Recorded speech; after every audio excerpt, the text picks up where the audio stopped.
Selamat pagi, senang sekali saya Rosmi Rahma kembali menjumpai Anda dalam program Redaksi 33. Kami akan menyajikan informasi penting untuk Anda dan berikut di antaranya. Kita awali Redaksi 33 kali ini. 3 Koramil di Balikpapan siapkan fasilitas internet gratis untuk para pelajar.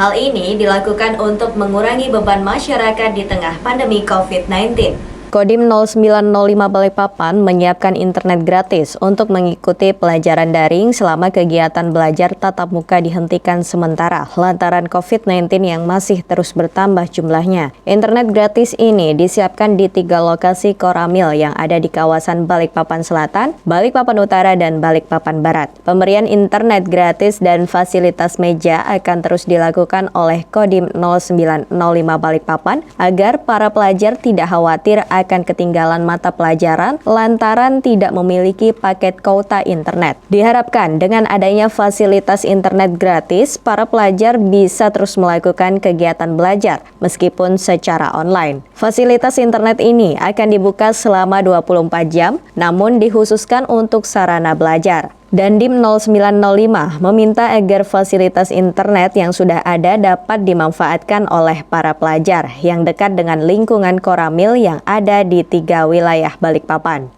Kita bekerja sama, kemudian kita siapkan tempatnya, kita siapkan hotspot gratisnya, mudah-mudahan ini bisa membantu gitu. Sehingga anak-anak kita bisa dimudahkan dengan tetap melaksanakan protokol kesehatan tentunya. Dan kita lihat tadi anak-anak di sini bisa belajar, kemudian karena hotspot yang disiapkan juga cukup tinggi Mbps-nya sehingga sangat cepat begitu. Mereka masuk ke classroom-nya, mereka menyampaikan, mereka bisa mengerjakan tugas dengan baik. Dan ini kami Kodim 0905 Balikpapan menyiapkan di seluruh Koramil. Karena memang saat ini kami baru ada 3 Koramil, di semua Koramil itu ada tempat hotspot gratis. Kita siapkan meja belajarnya. Sementara seorang pelajar SMP mengatakan, selama ini belajar online yang sangat membebani pakai data sehingga harus membeli setiap hari. Dan gimana dengan fasilitas internet gratis ini, gimana untuk belajar online ini, gimana? Ya bagus sih Om, nggak perlu ngeluarin uang buat beli kuota lagi. Selama ini ngeluarin uang ya? Iya. Ini nanti setiap hari berarti adik di sini ya? Iya. Untuk belajar ya? Iya. Gimana Be? Nah, dengan tanggapan adik sebagai siswa belajar online ini gimana? Susah kan enggak? Gampang-gampang susah. Gampang-gampang susah.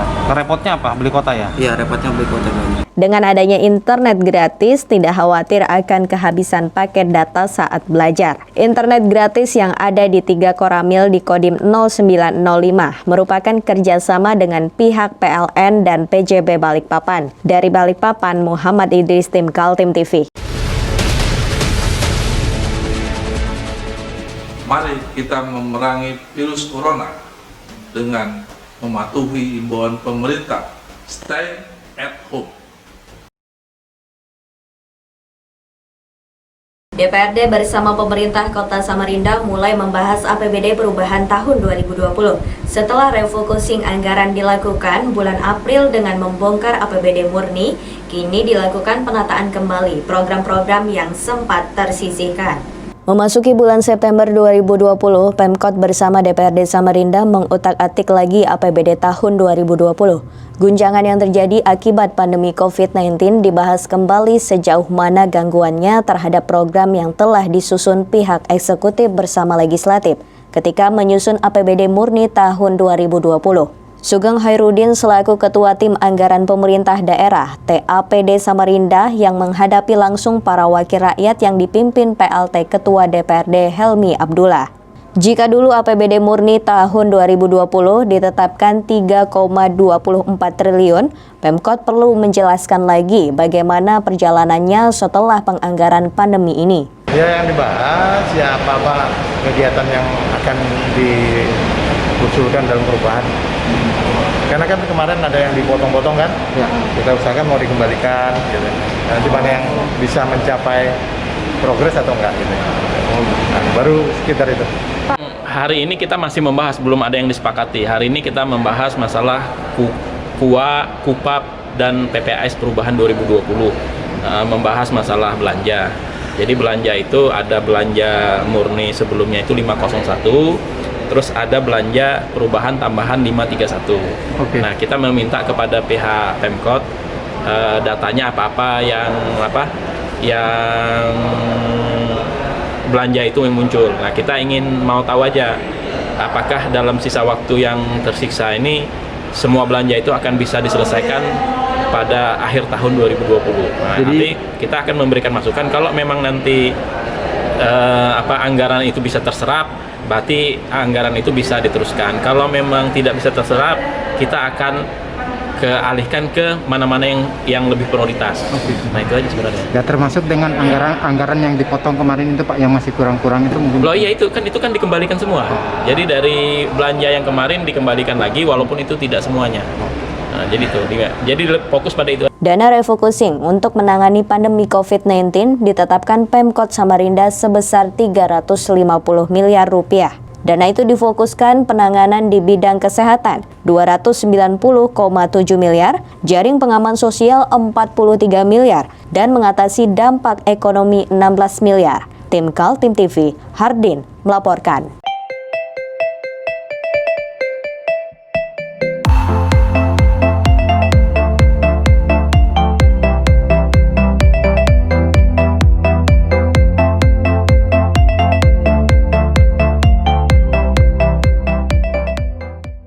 Jelang perhelatan Pilkada serentak 9 Desember 2020, partai-partai politik mulai melakukan gerakan konsolidasi di antaranya PDI Perjuangan. Partai pemenang pemilihan legislatif di Kota Samarinda ini mengusung pasangan Andi Harun Rusmadi Wongso. Berikut informasinya. 3 calon pasangan bakal diumumkan menjadi peserta Pilkada Kota Samarinda. Mereka adalah pasangan Andi Harun dengan Rusmadi Wongso, pasangan Zairin Zain dengan Sarwono, dan pasangan Muhammad Barkati dengan Darlis Patalongi. Ketiga pasangan mulai konsolidasi dengan para pendukungnya. Begitu juga dengan PDI Perjuangan yang mensosialisasikan calon yang didukungnya kepada pengurus PDI Perjuangan sampai ke tingkat anak cabang. Saat konsolidasi yang dikemas dalam acara rapat kerja cabang khusus atau Rayer Capsus itu, Ketua Dewan Pimpinan Daerah atau DPD PDI Perjuangan Kaltim Safarudin menegaskan kepada seluruh kadernya untuk mematuhi keputusan yang dikeluarkan oleh Dewan Pimpinan Pusat atau DPP,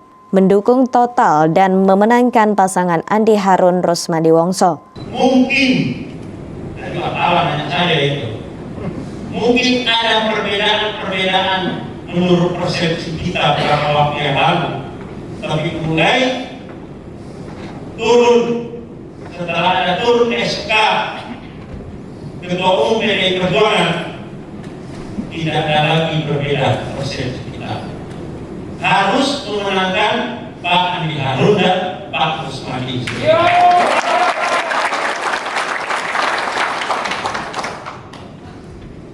Boleh kita berbeda persepsi beberapa waktu yang lalu, tetapi kalau sudah turun keputusan apapun, kita wajib menjalankan keputusan itu.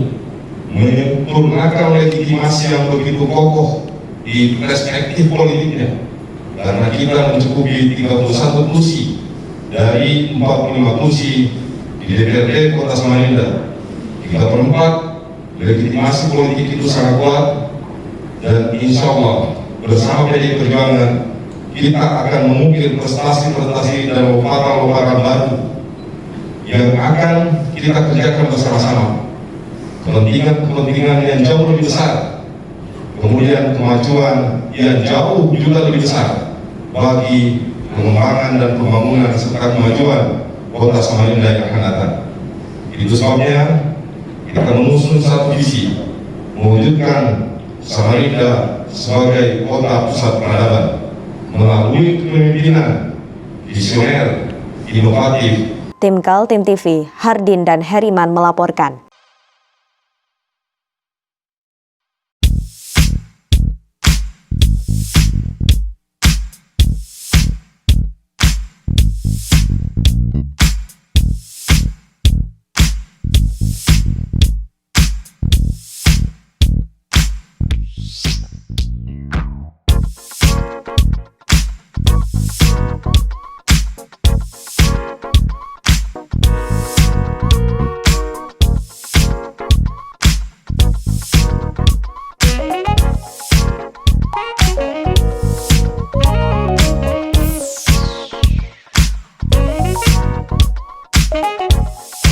Meski warga diwajibkan memakai masker, baik pejalan kaki maupun pengguna kendaraan bermotor, ternyata banyak yang belum mematuhinya.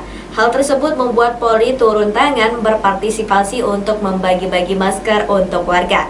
Di kawasan pinggir Kabupaten Kutai Kartanegara yang berbatasan dengan Samarinda, Polri menemukan masih banyak warga yang tidak taat menggunakan masker saat berada di luar rumah.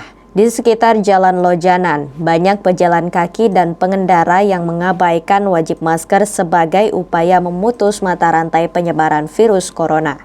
Bersama dengan TNI dan Forum Pimpinan Kecamatan, Kapolsek Lojanan AKP Yasir terjun menemui masyarakat. Selain bersosialisasi tentang penggunaan masker, juga dibagikan lebih 1.000 lembar masker kepada warga. Untuk kegiatan Polsek Lojanan hari ini adalah pembagian masker serentak, yaitu sasarannya adalah kampung adat. Ya, sasarannya ada 4. Pertama, kampung adat yang di Loduri Uluh, yaitu di Kampung Grudek, kampung adat Dayak. Kemudian di Loduri Ulu Seberang, di Sungai Pimping, dan di Purwajaya, kemudian di Lojanan Ulu. Dalam jumlah berapa masker Pak yang dibagikan? Ya, jumlah masker sudah kita bagi-bagi sebanyak 1.000 lembar. Dari 1.000 lembar ada tambahan dari kecamatan tadi kurang lebih 150 lembar, jadi 1.150 lembar. Selain pengguna jalan, pembagian masker juga dilakukan ke perkampungan-perkampungan masyarakat adat Loduri, Kampung Gerudek Masyarakat Dayak, dan perkampungan di Loduri Ulu Seberang. Warga menyambut peran serta Polri dan berharap pandemi COVID-19 segera berakhir. PT Pak Merdeka ngaco masker guna untuk memutuskan mata rantai COVID-19 karena Tim Kaltim TV Hardin melaporkan.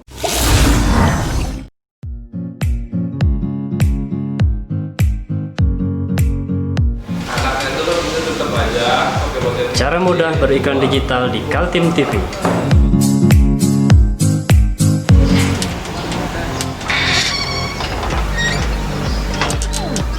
Yang pertama, jadilah sahabat Kaltim TV.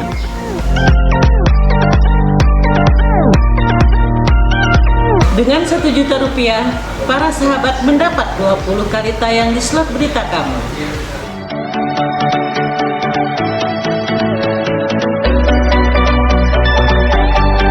Dengan 20 detik dapat menjangkau 20.000 penonton.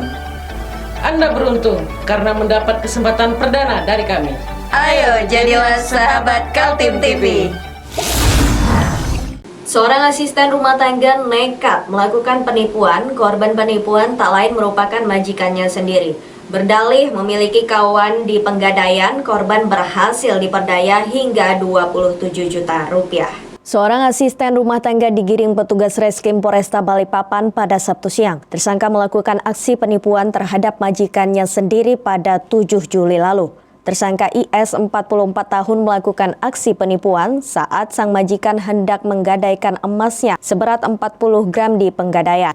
Tersangka berdalih memiliki orang dalam dan sang majikan percayakan barang berharga emasnya ke tersangka. Modus operandi tersangka terbongkar lantaran korban curiga saat akan menebus barang gadaiannya pada 10 September lalu dan ditemukan emas korban sudah berganti emas imitasi. Sementara emas asli telah dijual tersangka seharga Rp24 juta dan digunakan untuk berfoya-foya dengan membeli iPad dan handphone. Polisi juga mengamankan uang 10 juta sisa penjualan emas dari tangan tersangka. Yang bersangkutan mengatur sedemikian rupa, ya. Kemudian korban ini dibujuk, ya, untuk diantar di Pegadaian, bahwasanya si tersangka ini mengenal orang dalam sehingga si korban tidak perlu ke Pegadaian. Namun dari barang bukti yang ditebus tadi, ini sementara hasil penyelidikan kalau ini adalah barang imitasi. Kerugiannya sekitar Rp24 juta. Tersangka sendiri bekerja sebagai apa? Asisten rumah tangga. Asisten rumah tangga di tempat korban. Iya. Yang ditipu ini korban majikan ya, Mbak? Yang ditipu majikannya. Ibu itu apa Bu? Perlu uang atau apa? Nggak apa-apa Bu, butuh uang nggak Bu waktu itu Bu? Perlu uang Bu ya, untuk itu Bu ya. Untuk mempertanggungjawabkan perbuatannya, tersangka dikenakan pasal penipuan dengan ancaman di atas 4 tahun penjara. Dari Balikpapan, Muhammad Idris, tim Kaltim TV.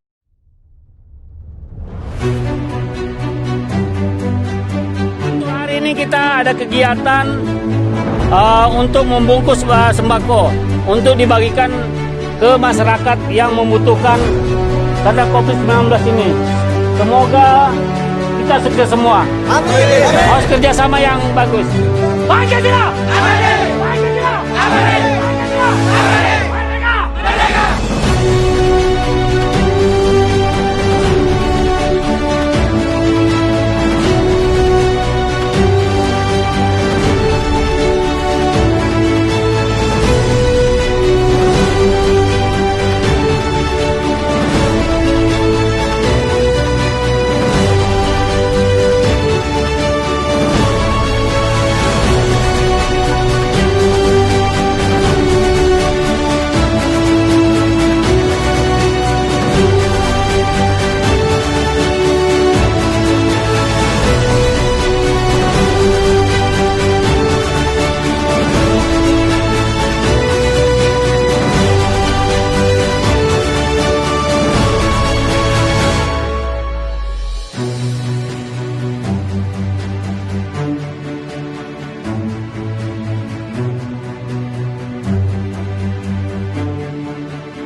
Seorang kakek berusia 50 tahun dibekuk Satreskrim Polresta Balikpapan setelah diketahui melakukan tindak pidana pencurian. Sang kakek diketahui merupakan napi asimilasi yang baru bebas 2 bulan lalu. Roy Chandra, seorang kakek berusia 50 tahun kembali digiring petugas Jatanras Polresta Balikpapan setelah dibekuk oleh Satreskrim Polresta Balikpapan pada tanggal 8 September lalu di kawasan Batu Ampar, Balikpapan Utara. Tersangka diketahui telah melakukan tindak kejahatan pencurian sepeda motor.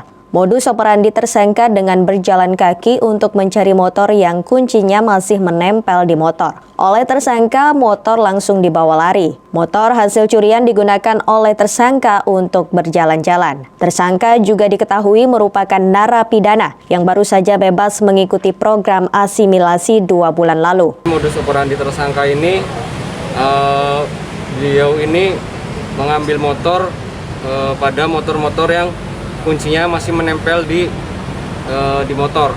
Jadi ada motor yang menempel kuncinya, beliau ini langsung diambil motornya. Jadi dia jalan-jalanin ya? Ya, langsung diambil. Jadi orang lupa naruh kunci masih nempel, dia ambil motornya. Di kawasan mana coba? Sekitar di kawasan Jalan Soekarno-Hatta Kilo 5. Berarti diincar ya Pak ya? Ya, bukan diincar. Sambil dia jalan deh ya? Menunggu orang yang lengah. Ya. Pelaku diamankan di mana, kapan? Pelaku diamankan tanggal 3 September tahun 2020 di sekitar di rumahnya di Kilo 5 juga. Motor akan dijual atau?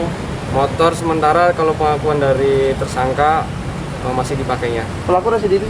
Pelaku residivis baru keluar bulan 2 kemarin atas kasus yang sama. Kan kapan deh jalannya ya? Ya.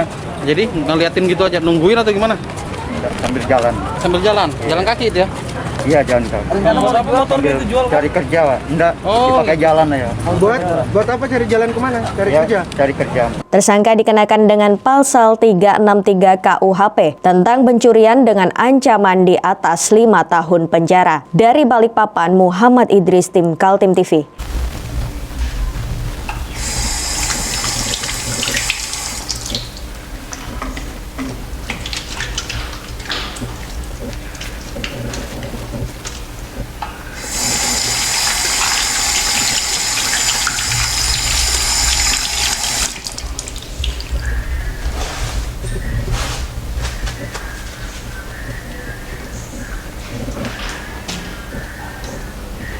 Meskipun di rumah saja, kita tetap selalu menjaga kesehatan, cuci tangan, menggunakan hand sanitizer.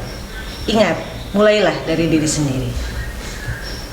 Dua pelaku pengedar sabu di Kota Balikpapan dibongkar Satres Narkoba Polresta Balikpapan. Pada Selasa 8 September 2020 lalu, 559 gram sabu kemasan kopi saset gagal beredar. Inilah dua pelaku jaringan pengedar narkoba di Kota Balikpapan, DS 24 tahun dan NA 24 tahun digiring petugas kepolisian Reskoba Polresta Balikpapan. Terbongkarnya jaringan pengedar sabu ini bermula dari diamankannya pelaku pertama, yakni DS yang dibekuk di pinggir jalan di kawasan Jalan MT Haryono Gang PLN pada Selasa siang. Dari tangan DS, polisi menemukan barang bukti 1 paket sabu yang dikemas dalam bungkus kopi saset seberat 11,1 gram. Kepolisian langsung bergerak cepat. Selang beberapa jam dari hasil pengembangan, kepolisian kembali membekuk pelaku kedua yakni NA di lokasi yang sama di sebuah kamar kos. Dari tangan NA, kepolisian menemukan barang bukti 20 paket sabu seberat 548 gram yang juga dikemas dalam kemasan kopi saset. Kepolisian terus melakukan pengembangan kedua jaringan pengedar sabu di kawasan Balikpapan Utara tersebut. Didapati lokasi ketiga di Perumahan Pelangi Residen Batu Ampar, Balikpapan Utara. Kepolisian menemukan 2 mesin pres kemasan kopi untuk membungkus sabu, 2 timbangan digital, dan ratusan bungkus kopi yang rencananya akan digunakan untuk mengemas sabu. TKP yang pertama di Jalan MT Haryono, di tepatnya di Gang PLN. Kemudian pada saat tim dari Reskoba Polresta Balikpapan melakukan penangkapan, kemudian dari hasil interogasi terhadap tersangka pertama ini menginformasikan bahwa dia tinggal di kos di sekitar TKP pertama di Jalan MT Haryono Gang PLN. Kemudian tim datangi TKP kedua dan menemukan 1 orang tersangka lainnya, kemudian diamankan. Adapun tersangka yang pertama berinisial DS, kemudian tersangka kedua berinisial NA. Dari tersangka pertama ini yang diamankan pertama ditemukan 1 paket sabu dengan berat sekitar 9 gram. Kemudian untuk TKP kedua dengan TSK NA diamankan paket sabu seberat 538 gram. Kemudian Barusan aja. Barusan berapa? Setahun, 2 tahun? Ya barusan aja. Iya, berapa bulan? Berapa tahun? Gimana? Diupah berapa mas sampean? 1 bulan aja. Diupah berapa mas? Apa? Diupah berapa? Ya 1 juta. Ngambil barang dari mana, Mas? Apa? Ngambil barang dari mana? Kedua tersangka ini harus mendekam di sel jeruji. Keduanya disangkakan pasal 114 ayat 1, pasal 112 ayat 1, Undang-Undang Nomor 35 Tahun 2009 tentang narkotika dengan ancaman hukuman 20 tahun penjara. Dari Balikpapan, Muhammad Idris, tim Kaltim TV. Demikian redaksi 33 kali ini. Informasi lainnya dapat Anda simak melalui situs website kami www.kaltim.tv, channel YouTube dan fanpage Facebook Kaltim TV. Untuk bisa mencegah penularan COVID-19, terapkan physical distancing, selalu menjaga kebersihan tangan dan gunakan masker yang tepat. Saya Rosmi Rama pamit undur diri. Selamat pagi, selamat beraktivitas dan sampai jumpa.